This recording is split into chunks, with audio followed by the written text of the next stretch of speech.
My name is Peter Ng, and I'm 52 years old now. I started as a grassroots leader in 2015, Havelock View RC. Right now, I'm a secretary of Havelock View RC.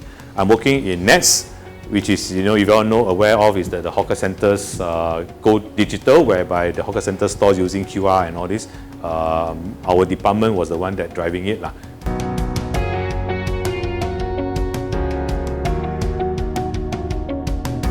I somehow come across that when I'm communicating with my mom, because even though we stay in the same block but different floor, when she faced problems like, for example, a remote control on how to see a SCV or how to control a TV, she'll just call up and say, "Hey, son 我不知道按什么东西了，不知道什么东西发生了，什么东西坏。"我说啊，你讲什么？ So from there, I realized one thing: we can actually use other tools. For example, 老妈，你可不可以拍照，用手机拍照，然后传给我？啊，怎么传？ So from there, I went up to teach her on basic forwarding a photo. Secondly, how to text a message rather than calling me when they are worried that they are calling us at the wrong timing and all these things. They can just text us, and then 我们可以随时就是response to them when we are free. Since I can do that, why can't I reach out to more seniors who are facing the same problem and let them learn? So this is how it started. Yeah, slowly I realized that, hey, this tools itself can come with many ways. You can actually communicate in many ways. How they really learn is that, first thing, I encourage them, I applaud to them that they take the first step, they're willing to learn. And that actually motivates me to continue these lessons for 3 years and ongoing.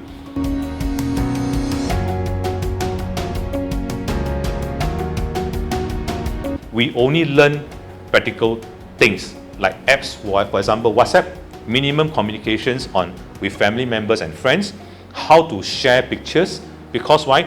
They might be at home alone, and when they face problems like when they receive a letter in English, they don't know what to do. What I'm going to teach them is only the basic things, that there are so many features in the phone, but I only need them to know these few things, which is what? First, communication. Second, the whereabout, for example, the bus at SG. Third, weather. At least before they go out, they know whether, they can see whether what weather is going to happen.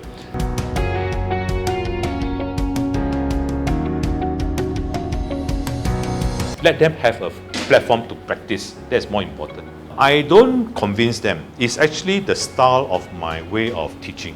I don't teach with syllabus. Because why? If you have a syllabus, it's like I teach, you learn. But my way of doing is that your problem, share with me, and I share with you the knowledge, so that your problem is actually everybody's or every senior's problems. So I'll teach them what is the proper ethics to do, and also to teach them how to use a so-called a smartphone, because that is actually a supercomputer to them already.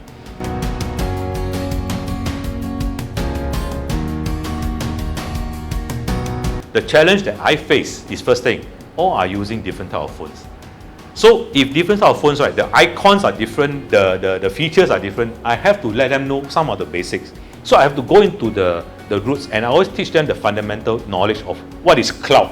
To them, they can't imagine what is called cloud. So I will tell them that, from a phone with a line, after that to a pager, to a mobile phone, and now it's to a smartphone. That's why you see the 学无止境 here. It's actually a group chat that we use for all my students, for them to practice. So in the class, once I complete one training, for example, okay, how to attach a photo, I will stop and I'll ask everybody to attach one photo and send to this group chat. And then slowly I will ask them to add words into it. I will ask them to add videos into it, or even now I even ask them to teach them how to delete if they accidentally send wrongly. So these are the things that practically they wanted to learn, but they don't know how to ask.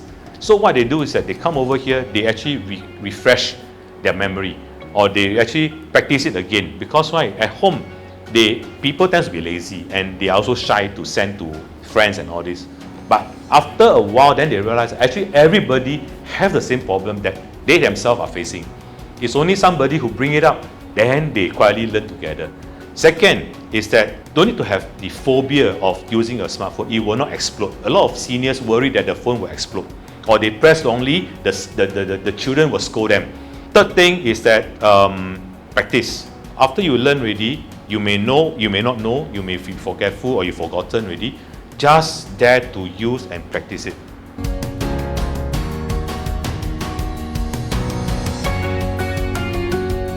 first thing is that you have to bring your heart. You're here not to do as a job or to clock your KPI. If not, right, the recipients can feel it. Even if you are just trying to clock your hours and all this, first try to communicate with your own family members first. If you can communicate with your amma, akong, your mother, that will be a good start. So when you are ready, just go with your heart and willing to help them, not to teach what you want to teach, but is to share what they want to learn, what they want to know. And then you try your best, even though if you don't know, it's okay, right? Let their willingness of learning become your motivation. That's why you won't feel tired at the end of the day, because you see more happy faces, and they left home with something that they wanted to learn, and they finally got it and they learned from you.